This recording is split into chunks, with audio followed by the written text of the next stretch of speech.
Oi, pessoal, tudo bem? Eu sou Priscila, esse aqui é o Fefe e a gente veio aqui te convidar para assistir esse vídeo que tá um pouquinho longo, mas eu tenho certeza que vai te ajudar. Se você é papai, mamãe, que tá na fase de alfabetização do seu filho e agora, né, com esse ensino remoto, as coisas ficaram um pouco mais complicadas, não ficaram? Mas eu tô aqui para te convidar para assistir essa entrevista. Hoje eu conversei com a Lilian Correia Pilão. Ela é professora da rede pública em Curitiba. Ela trouxe 6 dicas que vão te ajudar no processo de alfabetização do seu filho. Se você ficar até o final, eu tenho certeza que você vai se surpreender. Lilian, conta pra gente o que não pode faltar nesse momento, nesse ambiente, pra gente tentar passar um pouquinho mais de tranquilidade para as nossas crianças, né, no ensino remoto. Eu separei 6 itens. Então, vamos lá falar um pouquinho de cada um. O primeiro, e eu coloquei na ordem de importância. O primeiro é a paciência.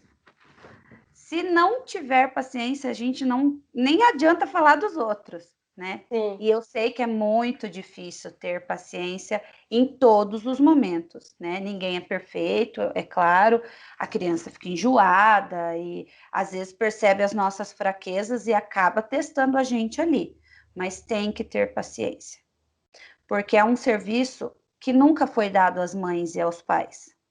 É pela primeira vez na história, na nossa geração, né, que isso está acontecendo. Como que você pode ter um domínio próprio e a criança também? Conversando. Tem que conversar sobre o ensino remoto. Na hora de dormir, naquele momento da escovação de dentes, tá colocando pijama, filho, amanhã tem aula de novo.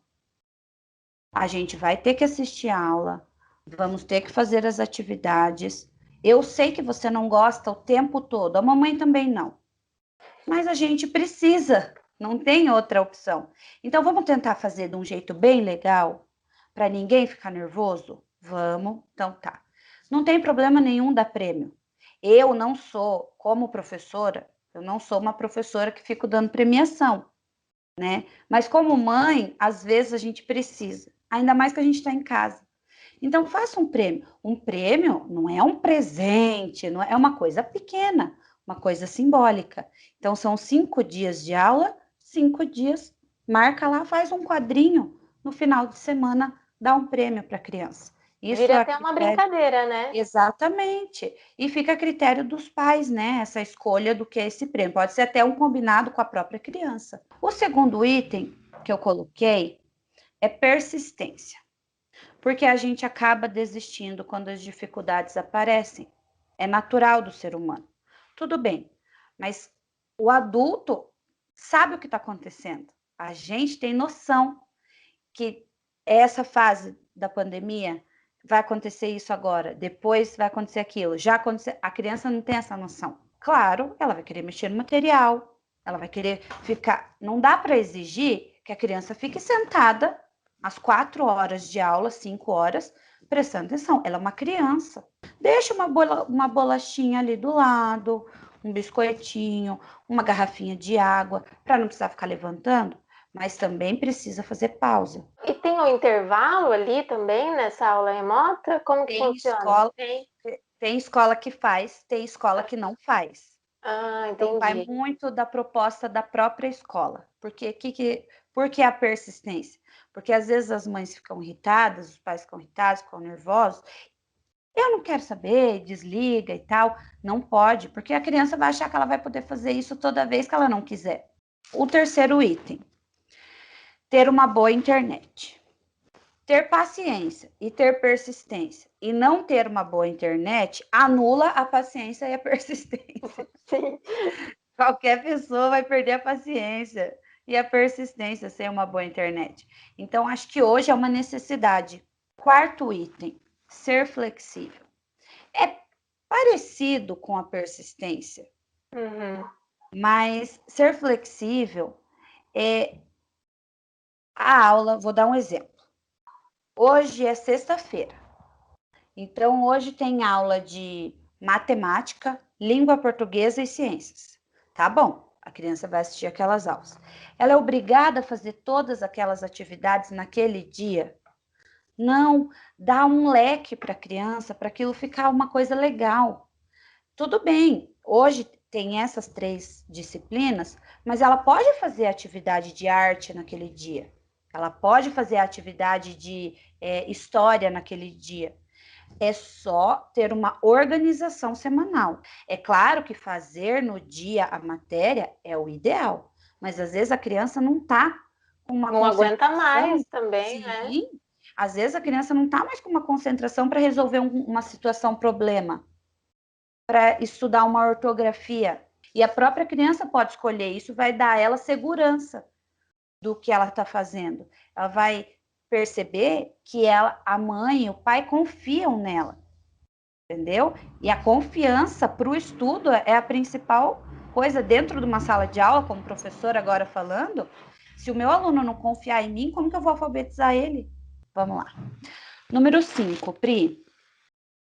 Não torne o momento de estudo uma tortura para os pais. Os pais não tornarem para a criança. Como professora, eu tenho que fazer aquele momento o mais prazeroso possível. Como mãe, é muito mais difícil isso. Porque você tem uma intimidade com a criança muito maior do que a professora. Você tem uma relação de autoridade muito maior. Isso torna os pais um pouco abusivos na parte da bronca, de como que você não faz isso? Tem que fazer, é assim, não é assim. E isso vai ficar uma tortura. Apaga, apaga, apaga, apaga, apaga, apaga, faz de novo. Na escola, eu nem apago. Eu não acho que você tem que apagar, porque ninguém apaga um erro. Você deixa ali e faz uma reescrita, faz de novo, para você comparar. Aponta, faz um apontamento. Olha, tá vendo aqui? Não é assim. Tenta fazer de outro jeito. Então, não tornar esse momento uma tortura, porque aí vai ser difícil mesmo para todo mundo. E o Por último último, item por último eu coloquei: não tente ser a escola do seu filho, né? Tem mãe que vai para o lado de perder a paciência, né? De se desestruturar, e tem a mãe que vai para o lado de cobrar demais, né? E, não é legal, porque ele está em casa com a mãe, com o pai. Ele não está num ambiente lúdico, num ambiente barulhento, com amigos, com recreio, com futebol, com educação física. Ele não tem isso. Então, você não vai proporcionar isso para ele. Infelizmente, a gente não tem como, né? Eu, com meu filho em casa, eu posso até levar ele ao parque quando, né, tá na bandeira laranja ou amarela, na vermelha não dá, mas num parque aberto, dar uma volta na quadra para né, para recomeçar, mas não é a educação física dele, não é o parque com os amigos. Então, tentar substituir a escola só vai fazer mal, não vai dar certo. Então, o papel do pai, da mãe, do cuidador nesse momento é instruir. É instruir. Ler o enunciado, explicar, apontar, não fazer pela criança, né? Claro, né? Pegar na mão, fazer. Ai, você não está conseguindo, deixa que eu faço, a professora não vai saber mesmo, né? De maneira nenhuma. Mas não está conseguindo? Não está conseguindo. Professora, ele não está conseguindo. exatamente, a professora está ali para isso, né? Para Isso. tirar as dúvidas referente ao conteúdo. Como professora, eu sempre oriento os pais na hora da entrega de atividades e tudo, porque que a professora, o pai não pode fazer pelo filho, porque a gente está afastado, você não está vendo a criança, você está vendo um registro. Eu vou avaliar o registro, e daí não é o registro da criança. Uhum. Como é que eu vou fazer? Então, não tentar ser a escola é uma dica que eu acho que ai, dá uma aliviada, assim, nos pais. O ensino remoto não vai aprovar ou reprovar nenhuma criança. O ensino remoto, ele tá ali, pra criança não perder o vínculo com o estudo, Uhum. né, e os pais às vezes não entendem isso. Eu acho que falta muito essa informação mesmo, de você preparar mesmo os pais, os cuidadores, primeiramente, para esse momento, né? Existem famílias que ainda não pegaram o jeito, né? Existem famílias que ainda É, precisam desse tipo de informação, porque quem precisa estar preparado, primeiramente, somos nós, para poder passar essa confiança para a criança. E eu achei exatamente, demais todas essas dicas, que bom. já vou gravar aqui e salvar esse vídeo. Tomara que você E não precise usar até lá, né. tomara, né? Mas espero que ajude muitas famílias. E muito obrigada pela sua disponibilidade, pelo seu Obrigada eu tempo, pelo né? convite. E se você que está assistindo esse vídeo gostou dessas dicas, compartilhe aí com as suas amigas, com os seus amigos que estão passando por essa fase, né, tão difícil. E até mais. Tchau.